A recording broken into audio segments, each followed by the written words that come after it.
Welcome to Finance Forum, the podcast where we unpack money matters that shape our lives, from personal finance to public institutions. Today's topic might surprise you. It's not a stock tip or a tax hack. It's about one of Canada's oldest and most essential services, Canada Post. You've seen the trucks, dropped letters in the red box, maybe even tracked a parcel online. But beneath the stamps and packages lies a story of public money, privatization debates, job security, technological disruption, and the fight to stay relevant in a changing economy. Let's talk about the business behind the mailbox, the financial journey of Canada Post. Segment 1. The birth of a public service. In 1867, with Confederation, Canada Post became an official department of the federal government, a taxpayer-funded utility aimed at connecting Canadians. Its initial mission wasn't profit, it was accessibility and nation-building. Deliver mail to every corner of Canada, regardless of cost. But even back then, it cost money, and lots of it. Trains, boats, horses, remote routes. In many places, delivering a letter cost more than what the sender paid. So, how did it work? Subsidies. Public money funded unprofitable routes.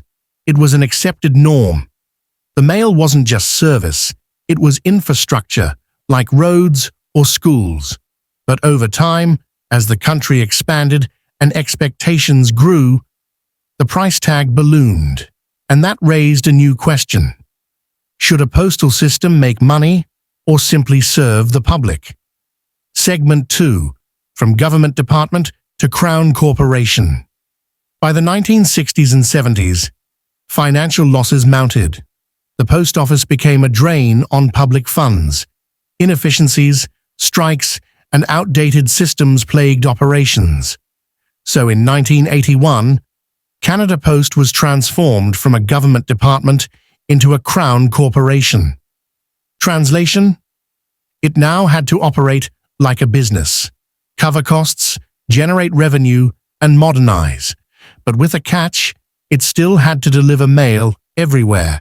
This dual mandate, service and self-sufficiency, is at the heart of Canada Post's financial struggle.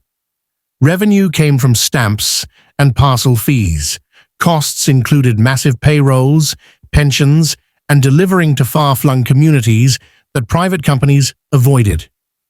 Canada Post had to innovate fast or risk collapse. Segment 3. The era of email and e-commerce.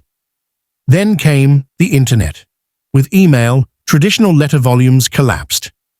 Between 2006 and 2020, letter mail dropped by over 50%, even as Canada's population grew. This hit Canada Post hard. Letter delivery had been its bread and butter. Now it had to pivot. Cue the rise of parcels. Online shopping saved Canada Post.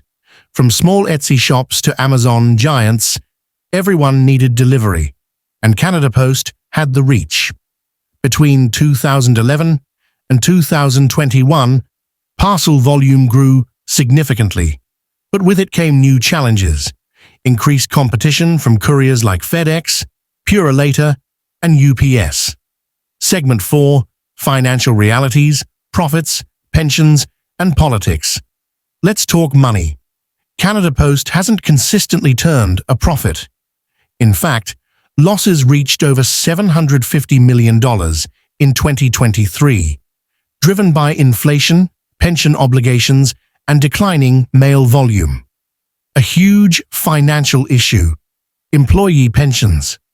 With over 60,000 employees and retirees, the pension fund is one of Canada's largest.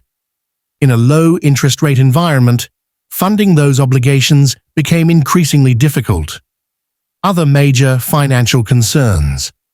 Labor costs, over 70% of total expenses. Fleet maintenance, facility upgrades to compete with private players.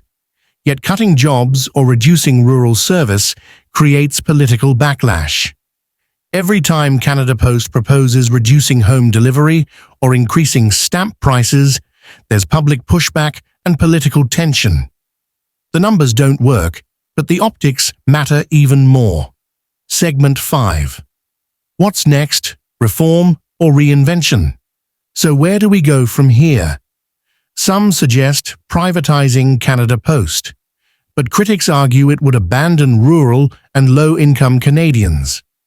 Others propose diversifying: postal banking for underserved communities, leasing space for co-working or government kiosks, digital identity services tied to secure mail.